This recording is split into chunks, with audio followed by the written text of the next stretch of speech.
Welcome, Bryte Church, to another devotional. Let's open up to Matthew chapter 8, and we're going to read from verses 5 to 13. Matthew chapter 8, starting from verse 5. Jesus just finished his Sermon on the Mount, and he's coming down, and it says here, when Jesus entered Capernaum, a centurion came to him, imploring him and saying, "Lord, my servant is lying paralyzed at home, fearfully tormented." Jesus said to him, "I will come and heal him." But the centurion said, "Lord, I am not worthy for you to come under my roof, but just say the word, and my servant will be healed. For I also am a man under authority, with soldiers under me. And I say to this one, 'Go,' and he goes, and to another, 'Come,' and he comes. And to my slave, 'Do this,' and he does it." Now when Jesus heard this, he marveled, and said to those who were following, "Truly I say to you, I have not found such great faith with anyone in Israel. I say to you that many will come from east and west and recline at the table with Abraham, Isaac, and Jacob in the kingdom of heaven. But the sons of the kingdom will be cast out into the outer darkness. In that place there will be weeping and gnashing of teeth." And Jesus said to the centurion, "Go, it shall be done for you as you have believed." And the servant was healed that very moment. It's a very interesting story that Matthew writes down about Jesus being just marveling at the centurion's faith. Can you amaze Jesus? Apparently you can. And it's a very amazing thing how the centurion realized something, and he says, "Look, I have people under authority, under me, and I am under authority. And when there's a command given, everybody obeys, because everybody understands who's in charge and who is above me and who's below me in terms of rankings."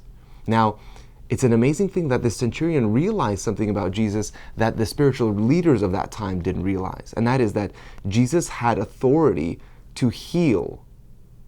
Jesus had the authority to say a particular thing and heal the biology, heal the disease. And he recognized that, and he believed it so much so that he said, "Look, you don't even have to come to my house. I believe you. I know that when you say something, it will happen. And so I have a dear servant to me. He's ill, and I believe that you can heal him." And Jesus was amazed at that faith. He was so amazed at that faith that he actually makes it a big deal to those that are following him and saying, "Look, I haven't seen this kind of faith in Israel." So can your faith amaze Jesus? Now, this is not a perfect analogy by any means, but let me offer another illustration.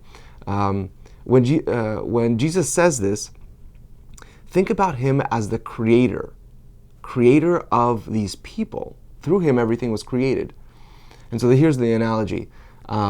When my son David was 2 years old, we played this game with him where I put him on some kind of bench or some kind of place where it's high and told him to jump.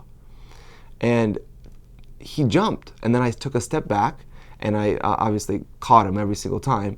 I stepped back a little bit further, and he tries to jump even further. Well, for a 2-year-old, that's not much. But I was always surprised that he had faith that I would catch him. And so again, it's not a perfect analogy, but think about the creator looking at creation and thinking, they believe me, they understand that I have authority over these, over the health, over the circumstances that they're in. And so you and I can amaze Jesus with our faith, with our trust in him, in the situations that we're in, understanding that he has full control over our biology, over the circumstances in our life.